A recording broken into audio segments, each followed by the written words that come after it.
It's time to get your checking account to zero with free checking from PenFed. That's zero ATM fees, zero balance requirements, and zero time spent waiting for your paycheck to direct deposit because you can receive it up to 2 days early.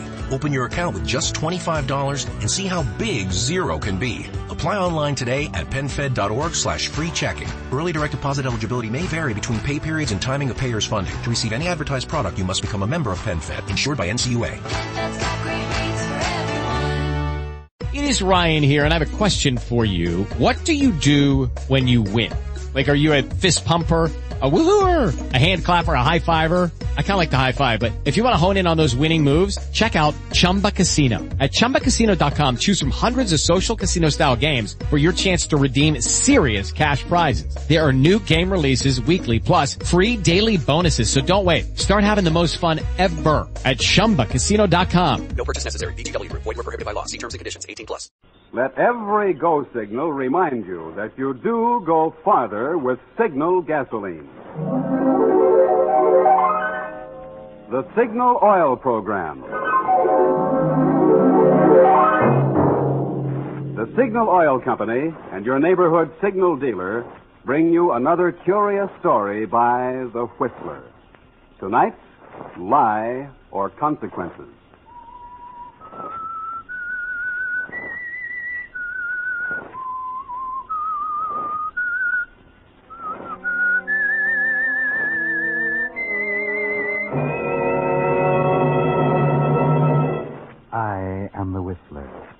And I know many things, for I walk by night.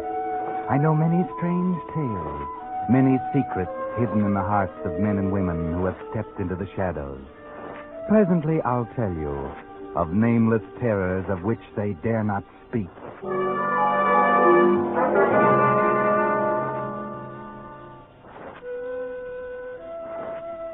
Within the human character, the line between good and evil is a thin and waving one.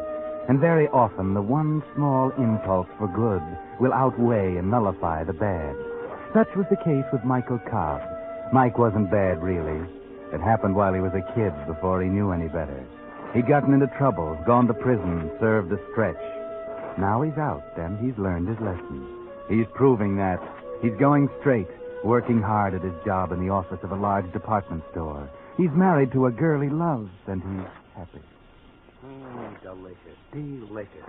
Oh, nobody can cook a better breakfast than you, darling. Thank you, sir.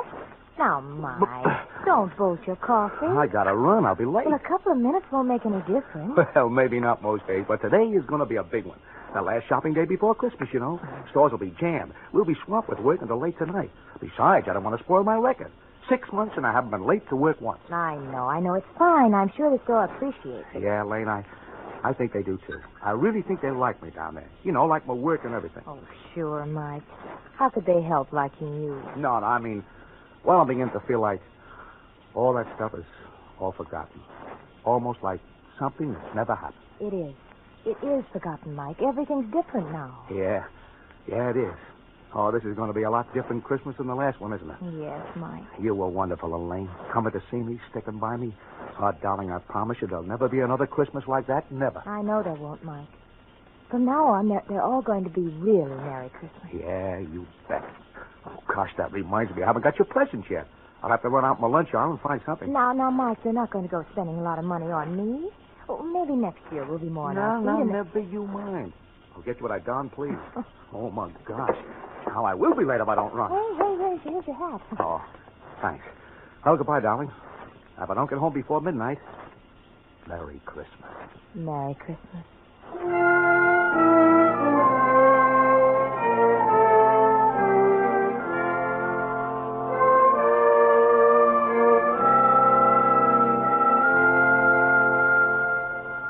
Yes, it looks like a Merry Christmas for you at last, doesn't it, Mike? For the first time in your life, almost. A real Merry Christmas. You notice the smiles on people's faces as they walk down the street. You get sort of a kick out of the fancy red and green draped windows of the store. The holly smells good in the elevator. And you chuckle as you pass the toy department with a perspiring Santa Claus pulling on his red coat. Then into the office, everybody smiling. Yeah, you know what, Mike? Maybe you're getting that thing they call the Christmas spirit. Well, morning, George. Merry Christmas. Hi, Mike. You're pretty cheerful this morning, aren't you? Oh, why not? It's almost Christmas, the day of good cheer. Well, what's the matter with you, Sourpuss? Nuts. Humboldt. Uh-oh. The boss on the rampage again, huh? Yeah. Well, what is it this time? You haven't heard? No, what? Somebody lifted another $1,000 out of the receipts last night. What, again? Yeah. It makes about 10 grand that's been missing in the last 6 months. Well, no wonder Mr. Humboldt's upset. The detectives are in there with him right now, and they've got old Gus, the night watchman, in for questioning. I suppose we'll all be on the carpet like the last time. Oh, gee, that's not so good. $10,000. Hey, that's grand larceny. Yeah, and the cops are probably getting pretty sore about not pinning it on somebody. Now, look. Here comes old Gus, fresh from the Inquisition. Yeah. Thank you, Mr. Humboldt. Gus. Hey, Gus. Yeah, Mr. Osborne? Are they playing questions and answers in there again, Gus? Yeah. There was you this time, there was you that time. The only time I got to sleep when they called me down here for this. What for would I want to steal money for? I got a wife. Fine wife. 4 kids. I steal money, I go to jail. They starve. What for would I steal? Sure, Gus. But I know why you're so worked up about it. Yeah? You probably had to admit where you were last night between 12 and 1 o'clock. How come you know that, where I was? Go on. Everybody in the store knows that, Gus. It's a standing joke. Everybody knows you eat your lunch every morning between 12 and 1. They know you go up to the 13th floor and stretch out on one of those divans in the Louis the 15th room, the classiest in the joint. Okay, so what's wrong with that? I got to eat.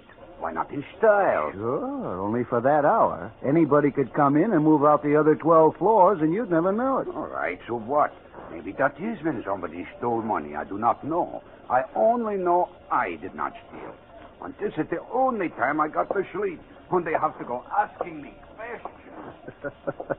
What a character. Hey, is that true about his breakfast from 12 to 1? Sure. There's a night watchman for you. That probably explains why they're so sure the thief is somebody inside the store. Somebody who knows about Gus and what time he won't be on this floor. Yeah, it could be. Uh-oh, that's Humboldt. Yes, Mr. Humboldt. Yes. It's right away, sir. Just as I thought. It's my turn now. Well, if I start screaming, you'll know he's putting me on the rack. Okay, I'll bring a branding iron to your rescue. Don't laugh yet. You'll probably be next. If Humboldt really decides to catch a thief, he'll catch one by hook or crook.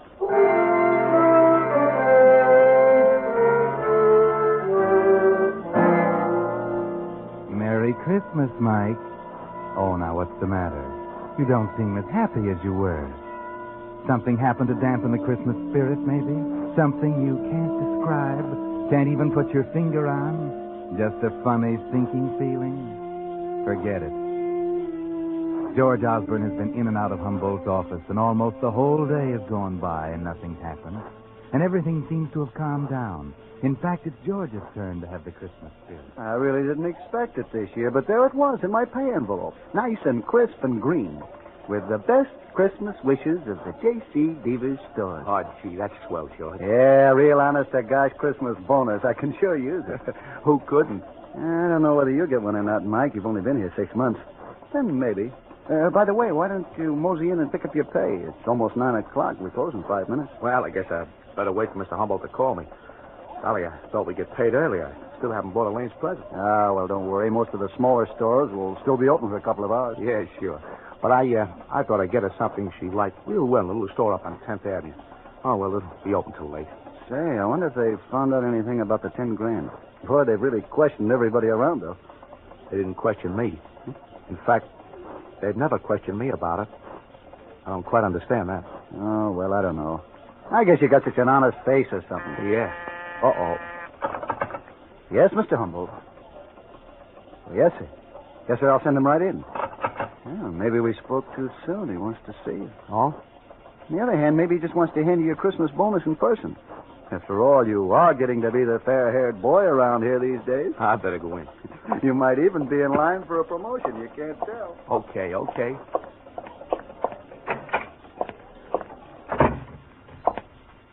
You wanted to see me, Mr. Humboldt? Yes, yes, Cobb. Sit down. Thank you, sir. Cobb, you've been with us 6 months now. Yes, sir? And I must admit that in that time you've demonstrated an admirable aptitude for the work. Thanks, Mr. Humboldt. Yes, in fact, there's been some discussion of raising your salary, promoting you. I even talked to Mr. Prentice, the manager, about it myself. Well, thanks, Mr. Humboldt. Yes, and that's why I regret very much to tell you this. I must inform you that we're forced to dispense with your services as of tonight. Dispense? You mean I'm fired? I'm afraid that's it. Yeah, your 2 weeks' pay is in this envelope. Wait a minute. If I'm been so good, why am I being fired? I'm not at liberty to offer any explanations. I have my order just the It's got same as... something to do with this Mr. Money, hasn't it? I told This you is that your it- way of telling me you think I took it, isn't it? Now, calm That's it, isn't it, Mr. Humboldt? You've questioned everyone else in the department. With me, you figure questions are unnecessary, don't you? Well, since you put it that way, Cobb, naturally we must take into consideration your past. You knew about my prison record. I told you about it. But I told you about it if I was going to steal again? I'm not accusing you of stealing again. I only say we can't afford to take chances. We simply find it advisable... All right. I understand. I understand a lot of things now, Mr. Humboldt. Thanks. Thanks, Mr. Humboldt, for the Christmas bonus. Hey, Mike, wait a minute. Well, did you get it? Did he give you a Christmas bonus? Yeah. Yeah, I got a Christmas bonus, all right. Hey, what's up? What's the matter? Oh, nothing. I'll tell you about it later. I'm leaving now. Oh, yeah, you're in a hurry. But wait, I almost forgot. With my bonus, I can pay you the $30 I owe you. Huh? Here. 10, 20, 30. That ought to help with that present for your wife, huh? Yeah. Yeah, thanks, George. Thanks.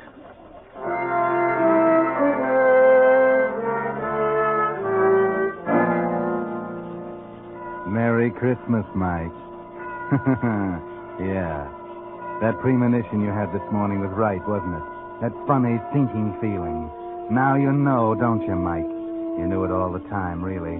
All this past 6 months you've been kidding yourself. The dream bubble has burst. Merry Christmas, Mike. The crowds are still cheerful on the streets. The windows are still bright and gay, and the holly still spices the air. But you don't see or feel or smell. No, there's only the sensation of a chill wind cutting you to the bone as you wander the dark streets, not knowing or caring where you are. Hello, Michael. Merry Christmas. Huh? Oh, hello, Reverend Hewitt. I didn't see you. So I noticed. I was just getting home from my last-minute shopping. Won't you come in for a moment? A cup of tea, perhaps? Why, no, I... Oh, come on. I haven't seen you for a long time. That is, for a chat. Besides, it's chilly out. A cup of hot tea will warm you up. You look as if you could stand warming up, Michael.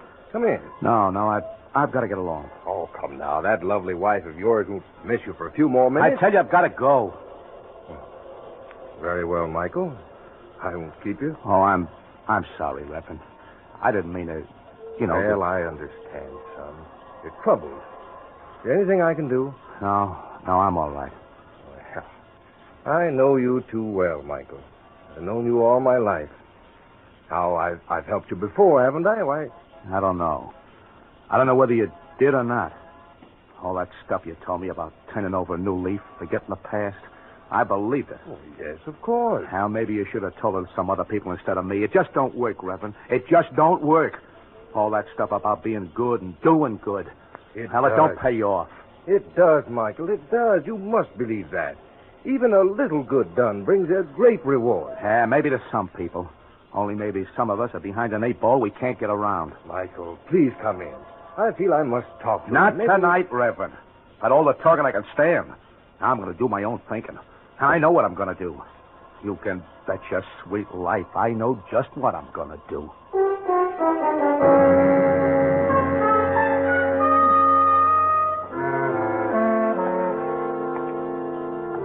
Yes, your mind is made up now, isn't it, Mike? Humboldt made it up for you, didn't he? You hate him, don't you, Mike? And all the smug people like him who've never done a stretch and stir. They're your enemies, aren't they, Mike? Whether you wanted them to be or not.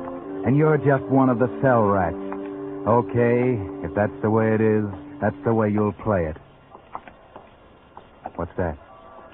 Footsteps following you? Maybe if you stop by this lighted window. Yeah, you were right, Mike. They're following you, all right. 2 of them. You saw them duck into that doorway when you stopped and turned around. Taylor. They got dicks tailing me. Why, sure, you dope. They wouldn't let you just walk out of there. They think you took the money. They're going to tail you, hound you, track you down. Okay. Okay, if they think I took the money, I'll give them reason to. This time I will take it.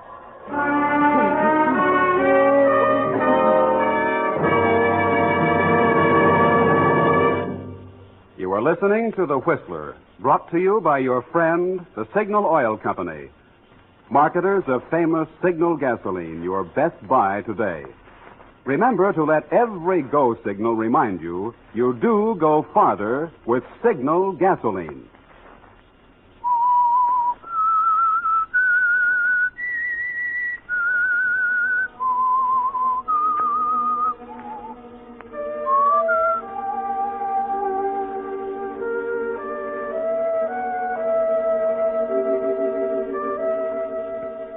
Merry Christmas, Mike.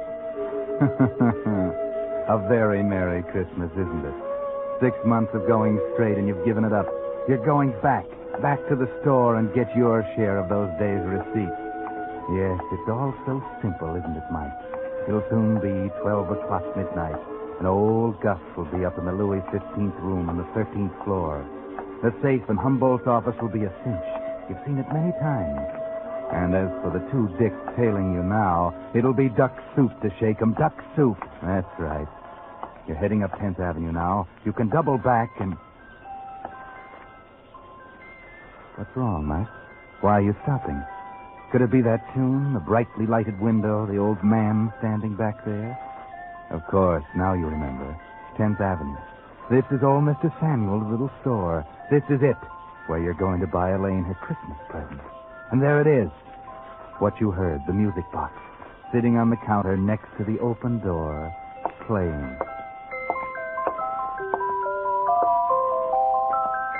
Well, good evening, Michael, and Merry Christmas. Hiya, Mr. Samuel. You came in just in time. I was just about to close up. I guess down at your big store you've been closed for a long time. But here, well, we little fellows have to stay open to get all the business we can. What can I do for you? Is this the music box that Elaine likes so well? Ah, yes, that is the one. She was very taken with it. Ah, how her eyes sparkled when she looked at it. Yeah, there's a powder puff of something inside, isn't Ah, it? that is right. And when you open it, it plays the little tune. So.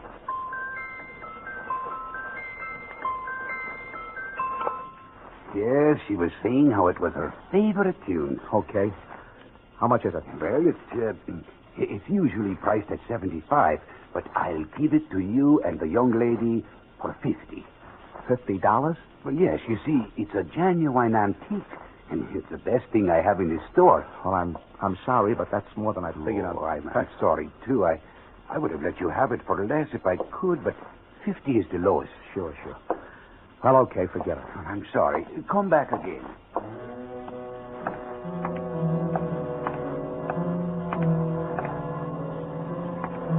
Now what's the matter, Mike? Why are you stopping? Could it be you can't make up your mind? Could it be you're thinking about the music box, about Elaine, about Christmas? Yes. This may be your last Christmas with her, you know. Your last chance to give her a decent present with clean money. Money you earned. It might be a nice gesture, eh, Mike? A little token of all that might have been. Oh, Mr. Samuels, I'll take it. Wrap it up as a gift, and I'll take it.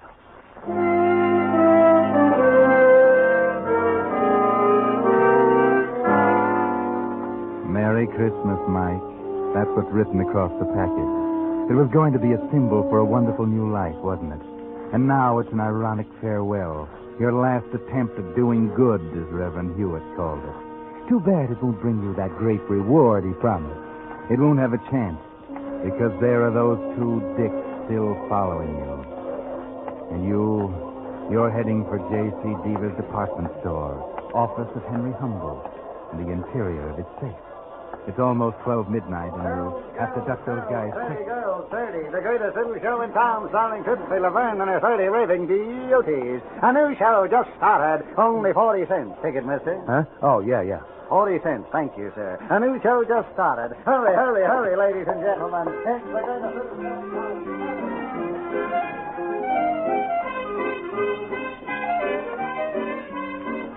You're doing great, Mike.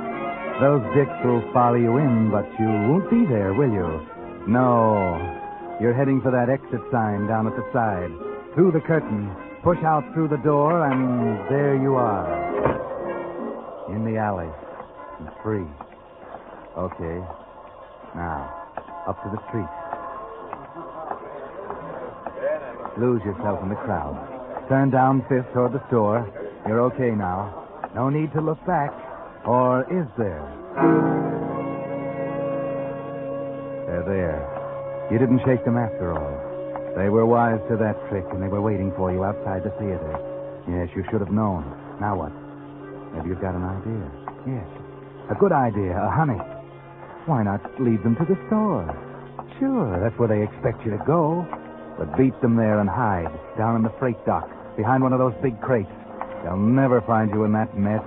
Then when they get tired looking, you'll be able to slip in and do the job. How's that? Brilliant. Yes, brilliant.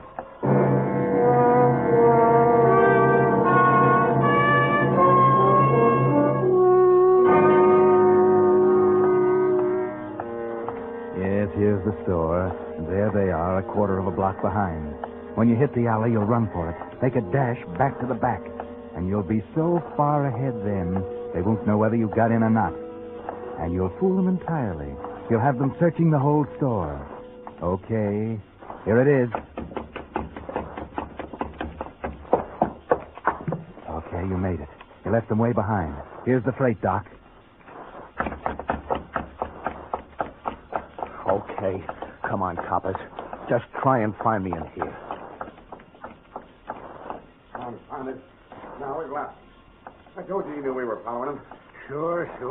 But let's not waste time. We had plenty of time to get in. Probably with his employee's key. Okay. Get out your skeleton and let's go in after him.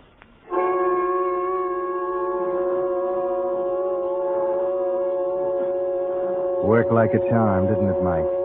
You're sitting here in your crate, comfortably waiting, while they search the entire store. They've been there long enough to do it. It's almost 1. If they don't hurry, you'll have Gus to worry about. Not that that's too much of a worry. But wait, hold it. Well, that does it. Yeah, too bad. Hey, flash your light around. He could have ducked into one of these crates here. Yeah, but we never find him in that mess. He could play hide and seek with us there for days. Yeah, you're right. I guess we might as well call it a day. It's a fine way to spend Christmas Eve anyway. Come on, let's go home. Okay, I'm right beside you.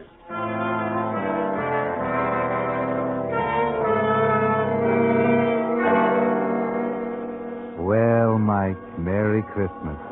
This is better than you expected. They're leaving, actually going away, leaving the place to your tender mercies. You won't have to dodge them coming out. They aren't going to camp out in Humboldt's office. They're actually walking away, down the alley, and you're set. Good Lord, the box. Something's wrong. It's going. I can't stop. I can't. Hey, Joe, listen. Yeah, I hear it. Come on, right over here. I've got to stop it. I got it. Okay, right here, in this crate. Too late. Okay, Cobb. We finally cornered you. Come on out. No use hiding in there now, Cab. Come on. We want to talk to you. Yeah, I know. I got the idea. Okay, you got me. Yeah. Thanks for the music. Led us right to the dance floor. Yeah, that's the great reward the minister was talking about. Great. I don't get you. Oh, you wouldn't. It's a private little joke on me. Yeah? Well, that music maybe did you a big favor, Cobb. Favor? That's right. Maybe you'll see what I mean if you'll answer a few questions for us. I don't see why I should. You got nothing to be afraid of, kid, if you'll just answer a couple of questions straight. I'll answer one. I didn't do it. I had nothing to do with it. Okay. You had nothing to do with it. We didn't ask you that question. But answer this. You brought that music box to the store on 10th Avenue a while ago, didn't you? You know I did. You saw me buy it. And you paid for it with 2 20s and a 10, yeah. right? Well, part of that money was marked. It was money that had been stolen from Deaver's department store. I said it wasn't stolen. That was the dough. I got my pay envelope. All of it? Didn't somebody else give you part of it? No, I just earned the whole thing. Didn't George Osborne give you part of it? Osborne? Oh, yeah. Yeah, he did. Oh. He paid me $30. He owes me. Okay. Now, this is very important. How'd Osborne pay you? In what denomination of bills? Well, Yeah, I remember. He gave me 3 10s. 10s? You're sure? Sure, I'm sure. And the 20s came to you in your pay envelope, huh? Yeah, You'll swear to that in court? of course. Okay. That does it. Thanks, Cobb. Hey, wait. You mean that's all you wanted me for?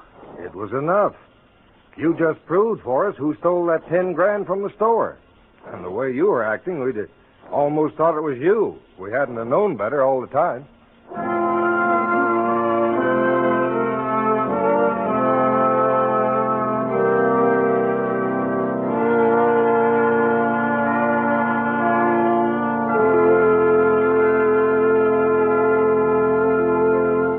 But that's not the end of the story. The Whistler will bring it to you in just a moment. Meantime, Signal Oil Company joins with 1,800 Signal gasoline dealers throughout the West from Canada to Mexico in hoping that this has been a good Christmas for you. It wasn't the Christmas we had all hoped and prayed for. There were too many empty places at the table, too many empty places in our hearts. As we look back, we may wonder if perhaps we didn't give quite enough. Not quite enough of our effort, of our money, and of our blood, which can mean life itself to a boy at the front. Yet even the regrets that may tinge this season's gladness can prove its greatest blessing if they fire us to new determination, to new and greater effort through the coming year until our prayers are finally answered and peace again returns to heal this confused and torn world. Yes, if, as this Christmas of 1944 draws to a close, we will rededicate ourselves to this, our job, we may, each of us, hasten the realization of that ancient promise, peace on earth, goodwill toward men. And now, back to the Whistler.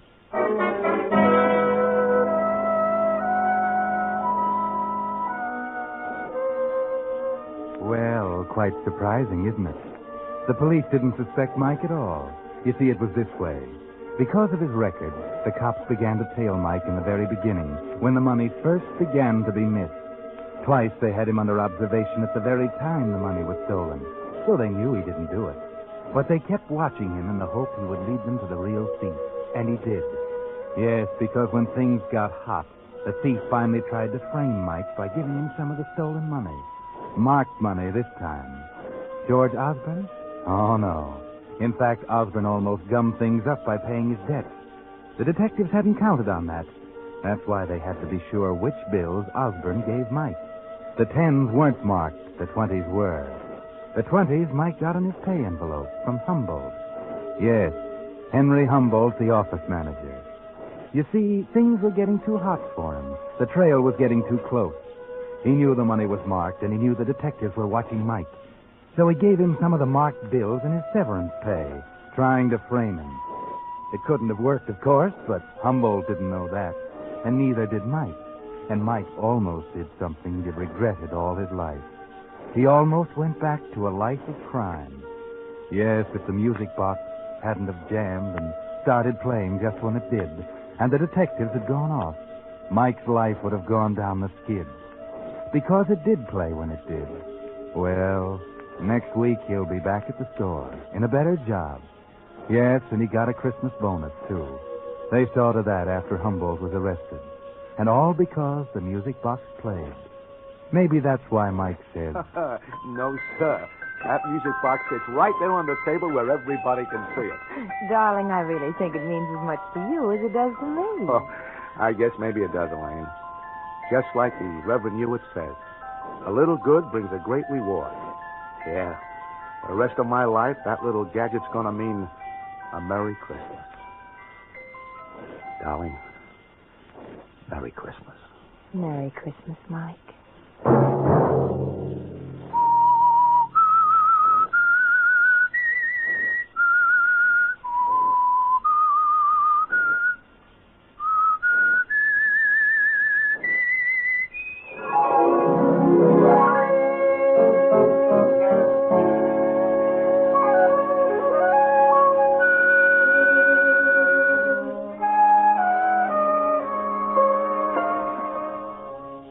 Next Monday at 9 o'clock, the Signal Oil program will bring you another strange tale by the Whistler.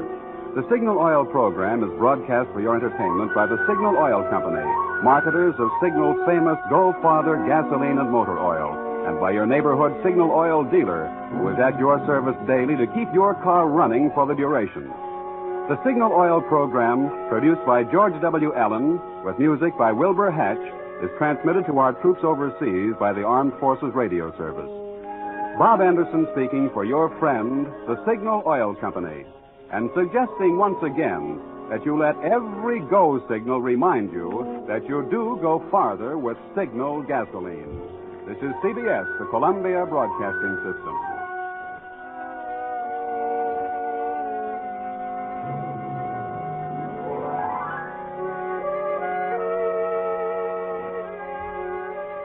Hello, it is Ryan, and I was on a flight the other day playing one of my favorite social spin slot games on ChumbaCasino.com. I looked over at the person sitting next to me, and you know what they were doing? They were also playing Chumba Casino. Coincidence? I think not. Everybody's loving having fun with it. Chumba Casino is home to hundreds of casino-style games that you can play for free anytime, anywhere, even at 30,000 feet. So sign up now at ChumbaCasino.com to claim your free welcome bonus. That's ChumbaCasino.com and live the Chumba life. No purchase necessary. VGW. Void where prohibited by law. See terms and conditions. 18+. David's Bridal, where brides and bridesmaids get fabulously dressed. We let our friends pick out what we wear, show off our dance moves, obsess over every little detail, hold your hand through it all, smile bravely when it's time to let go. Make your dreams come true. The things we do for love. Only at David's Bridal.